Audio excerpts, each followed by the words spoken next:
அந்த ஏகதந்தம் மந்திரத்தை வந்து ஒருத்தன் கேட்குறாங்க, இது சொன்னால் போதுமா, எல்லாம் கிடச்சிருமா அப்படின்னு கேட்குறாங்க. சொன்னீங்களா இல்லையா? சொல்லுங்கள், ஒழுங்காக சொல்லுங்கள். ஒரு நாள் எப்படி கிடச்சிரும்? நீங்கள் பிறந்தோடனே ஒரு நாள்லேயே வளர்ந்து பெரிய வயசு வந்துட்டீங்களா? இல்லை இல்லை. அப்போது இப்போ தானே என்ன பேச்சு கேட்குறீங்க, இப்போ தானே ஏகதந்தம் சொல்ல ஆரம்பிச்சிருக்கோம், இது வரைக்கும் தெரியாது இல்லை? அந்த 3 எழுத்து மந்திரம் இது வரைக்கும் தெரியாது இல்லையா? இனிமேல் சொல்லுங்கள், அடுத்தது 3 எழுத்து மந்திரம் கற்றுக்கலாம், ஐம் க்ளீம் கற்றுக்கலாம். என்ன பண்ணுறது?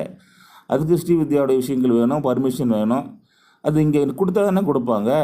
அதை விட்டுட்டு நீங்கள் எல்லாருமே வந்து சர்வலட்சியமாக இருந்தீங்கன்னா அப்புறம் உங்களை உணர்றது எங்கே, பேசுகிறது எங்கே, செய்கிறது எங்கே?